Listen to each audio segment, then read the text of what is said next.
Voilà pour les titres. Une fois encore, bienvenue à ce journal que nous ouvrons sur le Mali. La fête de l'Aïd el-Fitr a été célébrée ce jeudi par la communauté musulmane dans certains pays. Pour d'autres, ce sera le 15 juin. Et à Bamako, au Mali, des milliers de fidèles ont convergé vers les espaces de prière et lieux de culte pour accomplir leurs devoirs religieux après un mois de jeûne, un mois de privation. Cette célébration est considérée comme l'apothéose d'énormes sacrifices consentis par le mortel à l'endroit de son créateur.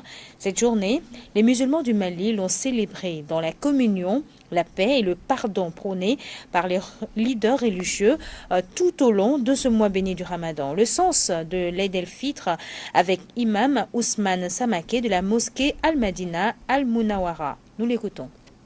C'est la fête de l'Aïd el-Fitr ce matin. L'Aïd el-Fitr est une fête décrétée par le Créateur lui-même. C'est une fête qui n'est pas tombée du ciel, mais c'est une fête que Dieu a décrétée en récompense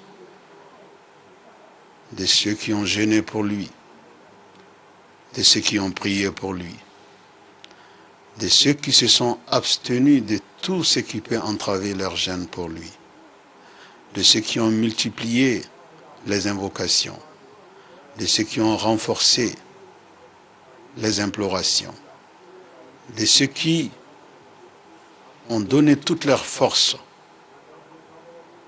dans la bienfaisance dans tous les compartiments de la vie, ceux qui ont assisté les pauvres pendant le Ramadan, ceux qui ont assisté les orphelins pendant le Ramadan, ceux qui ont assisté les malades, ceux qui ont accompagné leurs frères musulmans dans leurs préoccupations de la vie de tous les jours, ceux qui aussi pendant le Ramadan ont beaucoup travaillé pour rapprocher le cœur des musulmans, pour réduire la tension là où elle existe entre les musulmans, pour mettre un terme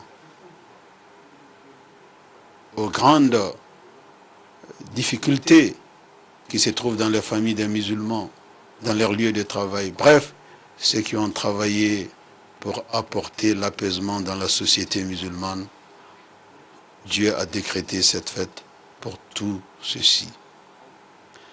Aujourd'hui, cette fête symbolise le jour de la récompense de tous ceux qui ont œuvré pour Dieu. Cette fête symbolise également pour tous ceux qui ont jeûné pour Dieu, qui ont prié pour Dieu, qui ont imploré sans cesse sa miséricorde. Aujourd'hui, Dieu leur a donné cette fête pour qu'ils savourent leur satisfaction, pour qu'ils savourent leur joie, car Dieu leur a promis le paradis et Dieu tiendra sa parole. Dieu leur a promis de les éviter l'enfer, Dieu tiendra sa parole. Nous profitons de cette grande miséricorde qui nous est ouverte dans la magnanimité du bon Dieu pour continuer à prier pour la paix dans notre pays. Qu'Allah renforce la paix dans notre pays. Qu'Allah renforce l'unité de nos concitoyens. Qu'Allah nous éloigne la discorde. Qu'Allah fasse que notre pays vive dans la paix et que notre pays prenne le chemin de ses ambitions et de ses préoccupations, et cela pour le bonheur des Maliens. Nous prions Allah subhanahu wa ta'ala d'agréer toutes nos demandes.